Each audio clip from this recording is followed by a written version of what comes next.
తాకట్లో ఉన్న మీ బంగారాన్ని విడిపించి ఆ రోజు ఆన్లైన్ రేటుకి కొంటాం. Sharma gold company.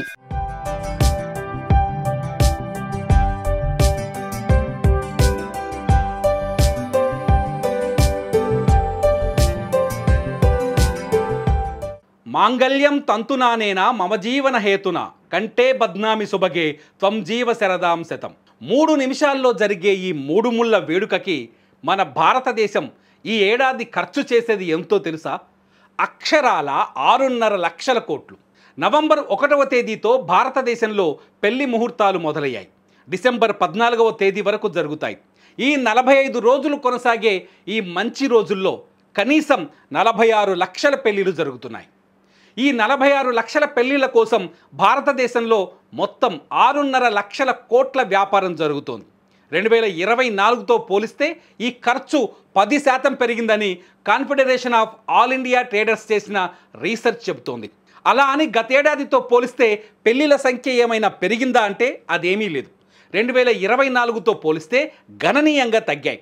గతేడాది మొత్తం 48 లక్షల పెళ్లిలు జరిగితే ఖర్చయిన డబ్బు 5.9 లక్షల కోట్లు.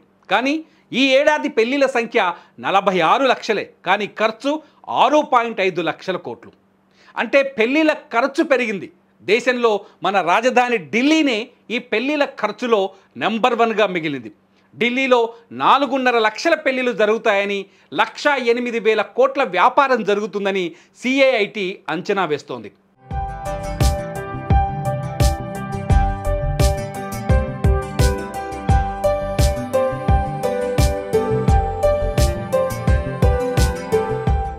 ఈ ఏడాది జరిగే పెళ్లిళ్లతో ప్రభుత్వానికి 75,000 కోట్ల ఆదాయం పన్నుల రూపంలో అందుతుందని CIIT చెబుతోంది. కనీసం 1 కోటి మందికి ప్రత్యక్షంగా పరోక్షంగా ఉపాధి లభిస్తుందని అంచనా వేస్తోంది. మరో గొప్ప విషయం ఏంటి అంటే ఈ 46 లక్షల పెళ్లిళ్లతో భారతదేశంలో దేశీయ వ్యాపారమే అధికంగా జరగబోతోంది. పెళ్లిళ్ళన్నీ స్థానిక సంప్రదాయాల ప్రకారం జరుగుతాయి కాబట్టి దుస్తులు, వస్తువులు, ఆభరణాలు అన్నీ భారతదేశంలో తయారైనవే ఎక్కువగా కొనుగోలు చేస్తారు. ఇది స్వదేశీ కొనుగోలును పెంచుతుందని చెబుతున్నారు. 2024లో మొత్తం భారతదేశంలో 802.8 టన్నుల బంగారం అమ్మకాలు జరిగాయి. కానీ ఈ ఏడాది 600 నుంచి 700 టన్నులకు మించి ఈ అమ్మకాలు ఉండబోవని నిపుణులు చెబుతున్నారు. దీనికి 2 కారణాలు సూచిస్తున్నారు. ఒకటి, బంగారం ధరలు 1,20,000కు పైబడి ఉండటం. 2, కోటీశ్వరులు కూడా లైట్ వెయిట్ నగలను ఎక్కువగా ఇష్టపడటం. ఈ 2 కారణాలు బంగారం కొనుగోళ్లపైన అధిక ప్రభావం చూపించబోతున్నాయని తెలుస్తోంది.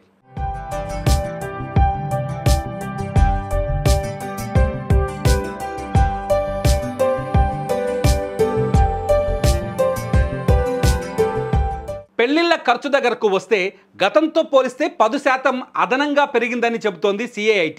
అంటే కుటుంబ గౌరవం, కీర్తి ప్రతిష్టలకు ప్రజలు అధిక ప్రాధాన్యత ఇస్తున్నారు. అంతస్తుతో సంబంధం లేకుండా ఆర్భాటానికి అధిక ప్రాధాన్యత ఇవ్వటమే ఈ ఖర్చు పెరుగుదలకు ప్రధాన కారణమని అంచనా వేస్తున్నారు. మరి మీరేమనుకుంటున్నారు? పెళ్లి పేరుతో కోట్లకు కోట్లు ఖర్చు పెట్టే సంప్రదాయాన్ని మీరు సమర్థిస్తారా? లేదంటే పెళ్లిల ఖర్చును తగ్గించుకోవాలని మీ తోటి ప్రజలకు సూచన చేస్తారా? మీ అభిప్రాయాలు చాలా విలువైనవి. మీరు రాసే ప్రతి అక్షరం మరొకరికి సాయం చేస్తుంది. నిక్కచ్చిగా నికార్సైన మీ కామెంట్ని ఈ వీడియో కింద రాయండి. విలువైన సమాచారం కోసం సుమన్ టీవీని ఫాలో అవ్వండి.